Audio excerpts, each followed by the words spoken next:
So Warren Buffett is worth over $100 billion. I mean, just let that sink in for a second.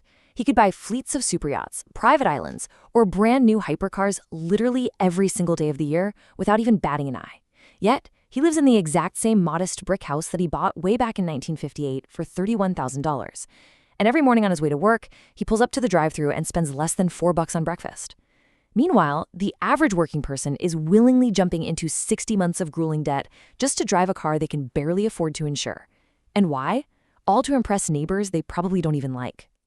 Welcome to today's Explainer. We're tearing down this whole illusion of status. You see, the modern system we live in is meticulously engineered. It's designed to trick us into confusing looking rich with actually being free. But once you see this trap for what it really is, your entire financial life is going to change forever. Okay, let's dive into this. We essentially face this massive, fundamental binary choice in how we live our lives. On one side, we have looking rich. This is the path of status toys, constant lifestyle inflation, and immediately pouring your hard-earned cash into depreciating assets the minute you get a raise. On the other side, we have being free. This is autonomy, peace of mind, sleeping like a baby at night knowing you aren't living on a financial knife's edge. But here's the catch. You literally can't have both if you're a normal working person. Every single time you choose to buy the illusion of success, you are quite literally handing over a piece of your real freedom. Section 1. The Consumer Debt Trap. Let's look at the true cost of status. So how exactly did we get to a point where everyone is choosing this illusion? Well, it's because society actively punishes frugality, right? It fiercely rewards flex culture. When you put in overtime at work, the world immediately conditions your first instinct to be a lifestyle upgrade. A newer phone, a bigger car payment, louder designer clothes. But listen, this isn't just some cultural trend, this is a macroeconomic reality. To really grasp the scale of this trap, we gotta look at the hard numbers. If we pull data from the Federal Reserve's financial accounts, specifically their Z1 and G19 releases, it shows a staggering, honestly terrifying reality. We're talking about trillions of dollars in U.S. consumer credit and household debt. Trillions. That's not wealth, it's just a mountain of IOUs. This is the heavy financial weight keeping the average person absolutely locked into the rat race, completely terrified of missing even a single day of work because their entire existence is financed on credit. Now, what's really interesting about this slide is the massive difference in where our hard-earned income actually goes. For the average worker chasing status, a huge portion of their income, that really tall bar on the left, is rapidly drained away just servicing debt. That means paying sky-high interest rates on credit cards and auto loans for things that are already losing value. Now compare that to the tiny bar on the right, the actual income left over to build your net worth. It's crazy. When you prioritize looking wealthy, you are essentially working day in and day out just to make the banks wealthier. And you have to realize this is not an accident. We are up against the business of illusions. There are these incredible deep dives by channels like Magnets Media that expose exactly how corporate manipulation works. Think about their expose on how diamonds are essentially this brilliantly marketed scam to create artificial scarcity. They literally forced us to equate an expensive rock with love and status. Corporations actively engineer our desire for these status symbols. They sell us the disease of inadequacy, and then, wouldn't you know it, they conveniently sell us the cure for 5 easy payments of $99. They are marketing fake status to the masses, and we are the ones footing the bill. Part 2. The Power of Looking Poor. Time to adopt a Stoic mindset. Once you understand that this whole game is rigged to empty your pockets, you can actually start to fight back. And the ultimate weapon against a system designed to make you broke, it's the power of looking poor. We have to shift away from all this agitation of consumerism and completely deconstruct our psychological approach to money. It requires adopting a totally stoic financial mindset, where your ego is completely detached from the brand of shirt you wear or the logo on your steering wheel. There's this fundamental truth to financial independence, championed by financial educators like Nick Invests. True wealth is what you don't see. It's the freedom to walk away. The moment you finally stop trying to look wealthy for people you don't even like, everything changes. Those designer bags and luxury cars, they're loud, but real wealth is silent.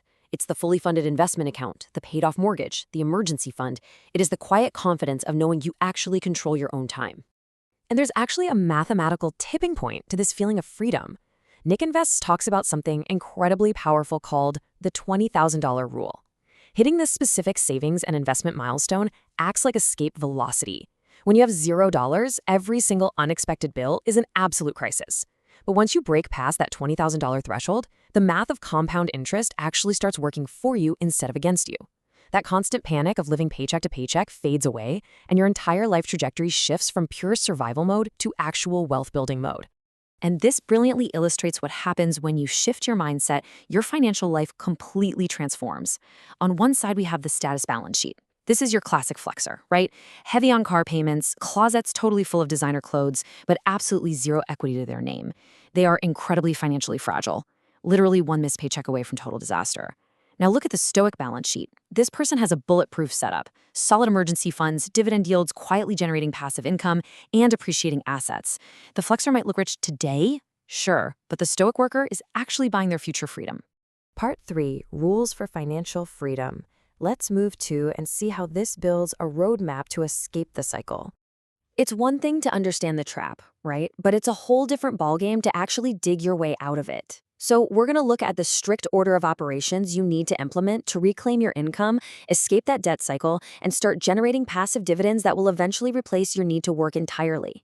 Here's exactly how you do it. Step 1. You must build the shield first. Treat your emergency fund as a completely non-negotiable bill. Step 2. Establish your investing order. As Nick Invest teaches, you need to structure your money so it flows logically into accounts that actually pay you back, focusing on dividends and long-term growth. And step 3, stop trading your valuable time for depreciating assets. When you swap your hard-earned cash for things that lose value the exact second you buy them, you're literally signing a contract to stay trapped in the rat race. Now, to actually stick to those steps, you need some daily Stoic habits. First up, the 72-hour rule. Before making any non-essential purchase, force yourself to wait 3 days. Usually that initial dopamine rush to buy just completely fades. Second, calculate costs in hours of your life, not dollars. Don't ask if a jacket costs $200, ask how many hours of your actual life you had to work to earn that money after taxes. Third, always pay yourself first. Think of it like this. Every single dollar you save is a tiny soldier fighting for you, so you don't have to sell your time until you're 70 years old. And finally, selectively upgrade only the things that actually matter to your well-being, not your status. Part 4. True wealth is autonomy. Buying peace of mind.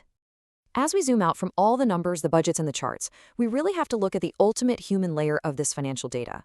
At the end of the day, building a Stoic balance sheet isn't about hoarding cash just to be some kind of Scrooge. So the crucial point is this. Money isn't meant to buy status toys, it's meant to buy autonomy. True wealth is waking up on a random Tuesday morning and having the absolute power to say no. It's the power to walk away from a toxic boss, to leave an exhausting workplace, or to take a huge risk on a new career path because you know for a fact you have a financial cushion behind you. Autonomy is the ultimate flex. Which brings us to a moment of total honesty here.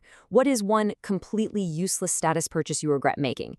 Come on, we've all been caught in the trap at some point. I really want you to drop a comment below and share yours. And more importantly, tell me exactly how you plan to cut back this week to start building your shield. If you are finally ready to master your money and build real independence without falling for all the illusions, make sure you hit that subscribe button. And hey, don't forget to check out our shorts for more quick wealth-building explainers. Stay focused, stay stoic, and I'll catch you in the next one.